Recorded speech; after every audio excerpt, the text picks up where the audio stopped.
Start.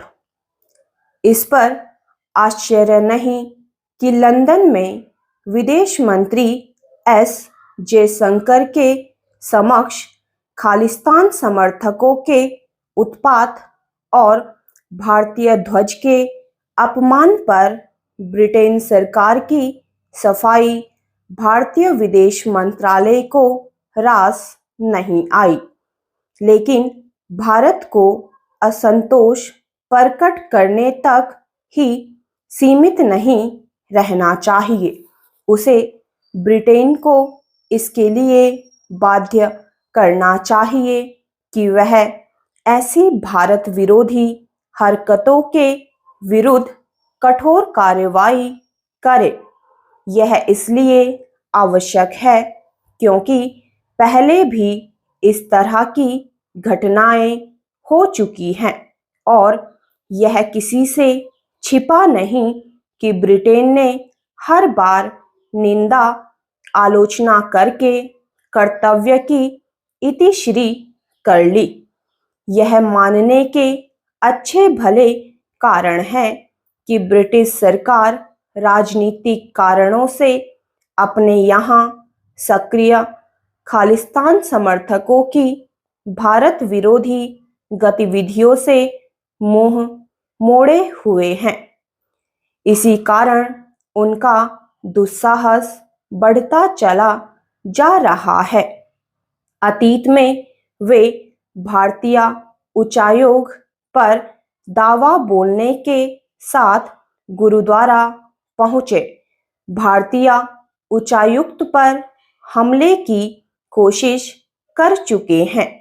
इसके अलावा वे जब तब सार्वजनिक रूप से भारतीय ध्वज का अपमान करते रहते हैं और अपनी दुष्टता के खिलाफ आवाज उठाने वाले ब्रिटिश सिखों को धमकाते भी रहते हैं।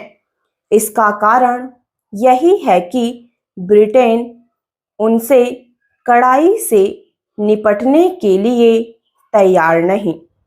भारत ने यह सही कहा कि खालिस्तान समर्थक तत्वों को यह पता है कि ब्रिटिश सरकार उनके खिलाफ कुछ नहीं करेगी।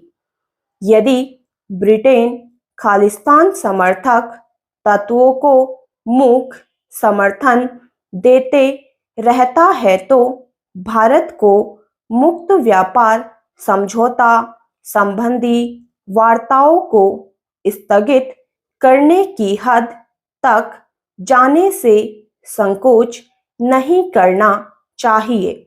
इसी के साथ उसे खालिस्तान समर्थक तत्वों की पहचान कर उनके OCI यानी विदेशी भारतीय नागरिकता कार्ड रद्द कर उनके भारत आने पर प्रतिबंध लगाना चाहिए।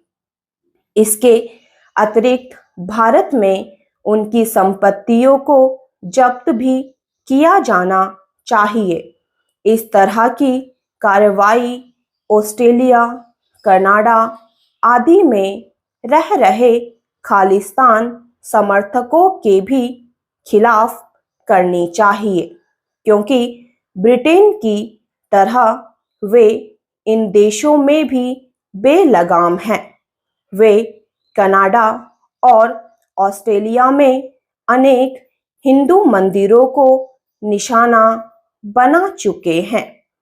भारत को यह समझना होगा कि पश्चिमी देश उनकी नाराजगी को हल्के में लेते हैं और जानबूझकर खालिस्तान समर्थकों की अनदेखी करने में लगे हुए हैं। जब भारत अपनी कठोर कार्रवाई से इन देशों को यह संदेश देगा कि वह खालिस्तानी अतिवादियों की हरकतों को सहन करने के लिए तैयार नहीं, तभी वे अपने लीपापोती वाले रवैये का परित्याग करने के लिए तैयार होंगे। भारत को विदेश में सक्रिय खालिस्तानी चरमपंथियों को इसलिए गंभीरता से लेना होगा क्योंकि उनकी आक्रामकता बढ़ती जा रही है। वे खुद को संगठित करके अपनी आर्थिक ताकत बढ़ाने की फिराक में हैं। उनकी गतिविधियां भविष्य में भारत और विशेष रूप से पंजाब में माहौल खराब कर सकती हैं। इसके पहले स्थितियां बिगड़े, भारत को सक्रिय होना होगा। स्टॉप।